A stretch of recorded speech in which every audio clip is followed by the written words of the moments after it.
آج ہم آئے ہیں کراچی سے جماعت اسلامی کے واحد ایم پی اے سید عبدالرشید کے گھر۔ انہوں نے یہ نشست پیپلز پارٹی کے گڑھ لیاری سے جیتی۔ اپنی پوری تنخواہ حلقے میں خرچ کرنے والے سید عبدالرشید کا لائف سٹائل کیا ہے، جانتے ہیں انہی کی زبانی۔ مجھے بیسک سیلری جو ملتی ہے وہ 50,000 ہے، اور ہاؤس الاؤنس اور ٹی اے اور آپ کہہ لیں یوٹیلیٹیز میڈیکل سب ملا کر کے مجھے 1,52,000 روپے منتھلی ملتے ہیں، اور الحمدللہ اس کا 1 روپیہ بھی میرے بچوں پر یا مجھ پر خرچ نہیں ہوتا۔ اردو پوائنٹ کی ویڈیوز دیکھنے کے لیے ہمارا چینل سبسکرائب کیجیے اور بیل کے آئیکن پر کلک کیجیے تاکہ آپ ہماری تمام آنے والی ویڈیوز سے باخبر رہ سکیں۔ لیاری میں تو جو لوگ الیکشن لڑتے تھے ان کے پاس پیسے وافر مقدار میں، ان کے پاس وسائل، یہ سب کچھ وافر تھا۔ آپ کا تو ہم نے دیکھا ہے گھر بھی چھوٹا ہے، اور ہمیں تو یہ بھی پتہ چلا کہ آپ نے ایم پی اے بننے کے بعد اپنے اثاثے بیچے ہیں، لوگ تو بناتے ہیں، یہ سب کیا ہوا ہے؟ میرا یہ خیال ہے کہ لیاری کے لوگ جتنی محبت کرنے والے اور جتنی افلاس میں جتنی مشکلوں میں موجود ہیں، ان کے لیے ایک فلیٹ بیچنا یا کچھ املاک بیچنا، ان کے لیے تو زندگی بھی لوٹا دی جائے تو جس طرح کا رسپانس ان کی طرف سے ملتا ہے تو وہ کم ہوگی۔ لیاری کے اندر میں نے جس طرح پہلے کہا کہ لوگوں کو بنیادی سہولیات سے محروم رکھا گیا۔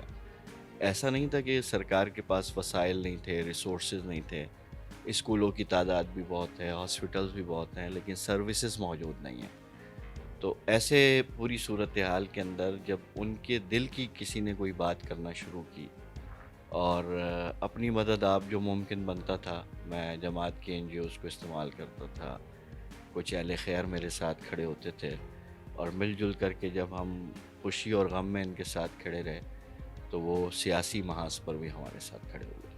لیاری میں غربت بھی ہے، اور یہاں پر ایک ٹائم تھا کہ گینگ وار اور خوف کا بھی ایک عالم تھا۔ تو جب آپ نے الیکشن لڑنے کے لیے اناؤنسمنٹ کی، کبھی کسی نے کوئی دھمکی نہیں دی؟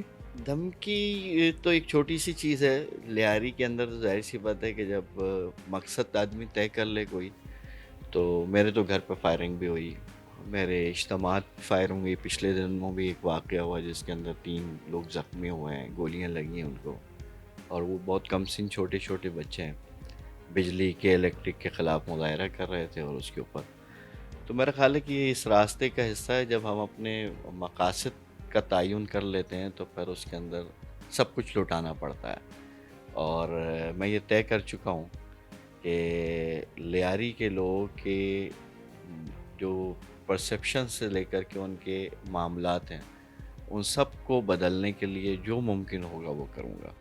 کبھی خوف بھی آیا ہو، ڈر لگا ہو، اور لگا ہو کہ زندگی بس اب نہیں رہے گی؟ نہیں، میرا خیال ہے کہ یہ اللہ کا فضل ہی ہے، اسی کی توفیق ہوتی ہے کہ جب گینگسٹرز بھی تھے تو اتنا احترام ہمارے لوگوں کا اور ہمارا موجود تھا کہ جب ہم وہاں سے گزرتے تھے تو وہ اپنی گنوں کے ساتھ دیواروں کی طرف منہ کر لیتے تھے۔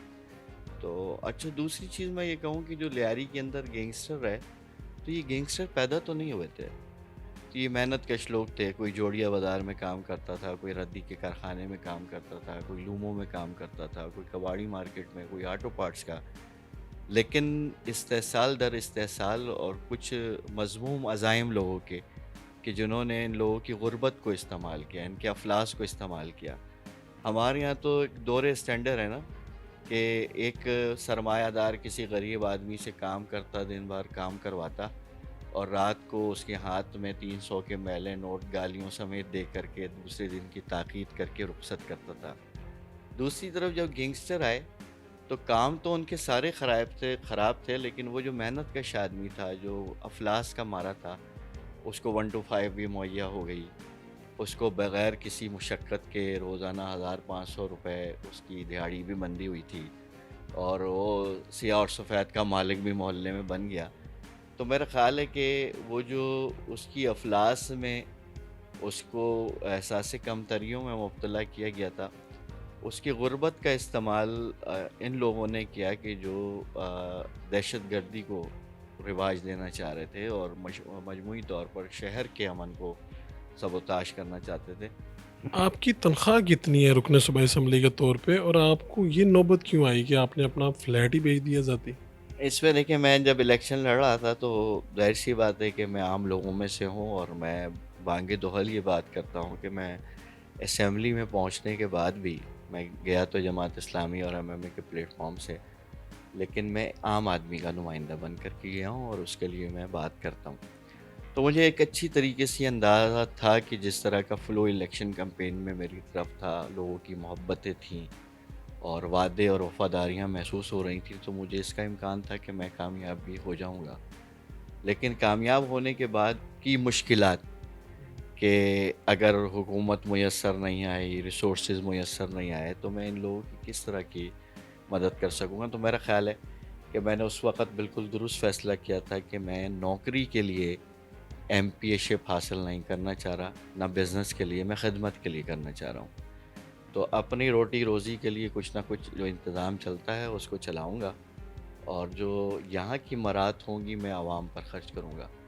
تو مجھے بیسک سیلری جو ملتی ہے وہ 50,000 ہے، اور ہاؤس الاؤنس اور ٹی اے ڈی اے اور آپ کہہ لیں یوٹیلیٹیز، میڈیکل، سب ملا کر کے مجھے 1,52,000 روپے منتھلی ملتے ہیں.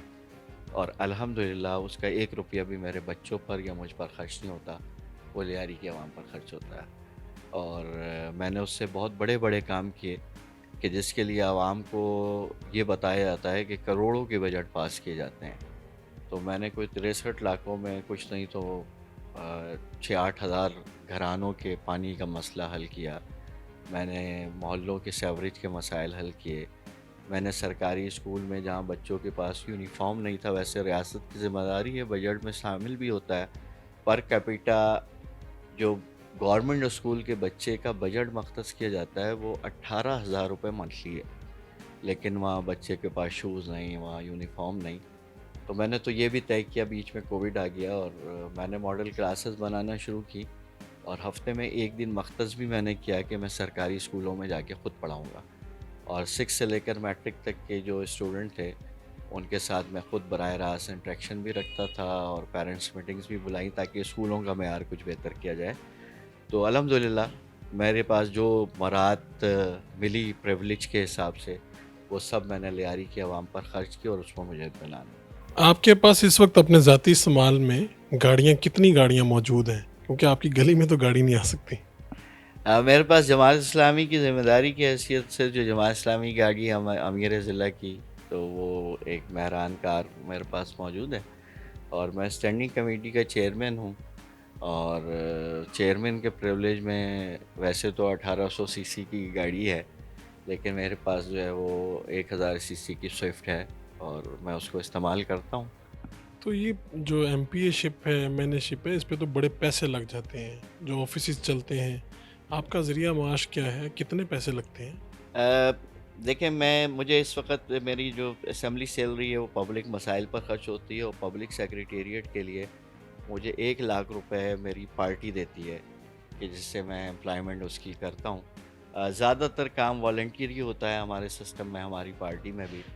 اور وہ جو بات آپ کہہ رہے ہیں کہ جی کروڑوں اور اربوں روپے، ٹھیک ہے الیکشن کے لیے لوگ خرچ کرتے ہیں اور ہم نے خرچ ہوتے دیکھے ہیں، لیکن میں آپ کو یہ بتاؤں کہ الیکشن کمیشن نے 20 لاکھ روپے کی مختص کی تھی حد، اور میں نے 18.5 لاکھ روپے میں الیکشن لڑا اور کامیاب بھی ہو گیا.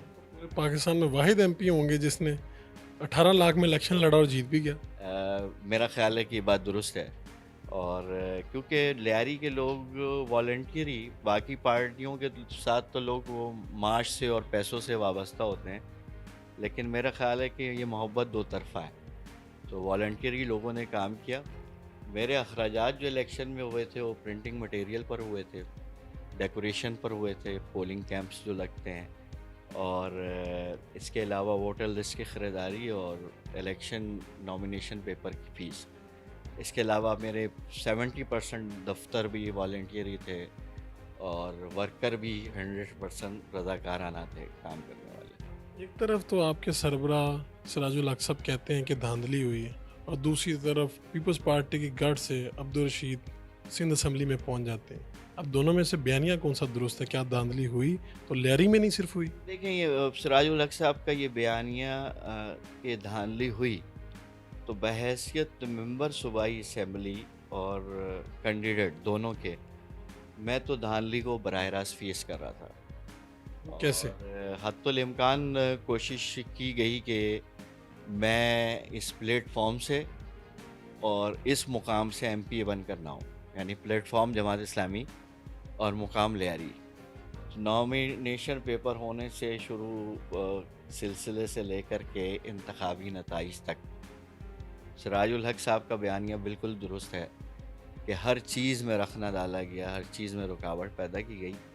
مجھے ایڈوانٹیج بہرحال یہ تھا کہ میرے ساتھ لیاری کے بہت زندہ دل اور آپ کہتے ہو پیپلز پارٹی جیالے کہتی ہے، میں کہتا ہوں جان دینے والے وفادار لوگ میرے ساتھ کھڑے تھے، اور انہوں نے میرے نتائج کو اغوا نہیں ہونے دیا۔ تو جو ووٹ ملے تھے مجھے توقع سے کچھ کم ووٹ ملے، اور اس کے اندر بھی جو آپ کہہ لیں کہ پولنگ کو ڈیمیج کرنا، ڈسٹرب کرنا جو عمل چل رہا تھا، تو مجھے میری توقع سے بہرحال کم ووٹ ملے، لیکن میں نے 19,000 کے قریب ووٹ حاصل کی لیاری سے، اور میں کامیاب ہو گیا۔ چوتھی چیز تھی کہ میں یوتھ ڈیولپمنٹ کے لیے یہاں کام کروں، اور بدقسمتی یہ ہے کہ سندھ کے اندر یہ محکمہ تو موجود ہے، لیکن سندھ کے اندر اس محکمے کے لیے کوئی منسٹری ہی نہیں ہے، اور گورنمنٹس کی اور پارٹیوں کی آپ کہہ لیں کہ سمجھ نہیں آتی کہ کوئی ترجیح بھی ہے کہ نہیں ہے۔ لیکن میں نے یہاں پر فٹ بالز کے لیے، کرکٹس کے لیے، باکسنگ کے لیے ایک اسپورٹس پیرنٹس کلب بنایا، اور میں مختلف ڈونر سے معاونت حاصل کر کے ان کو شوز پرووائڈ کرنا، ان کو گیندیں، گراؤنڈ کی رینوویشن کا کام، اسی طرح کٹس مہیا کرنا، اس کے اوپر کام کر رہا ہوں۔ اور اس کے نتیجے میں میں چاہتا ہوں کہ منشیات کے راستے سے روکنے کا بھی حل یہ ہے کہ بڑے پیمانے پہ ان کو مثبت سرگرمیوں میں انوالو کیا جائے، اور الحمدللہ ان سب میں مجھے پیش رفت حاصل ہوئی اور میں کامیاب ہوں اس میں۔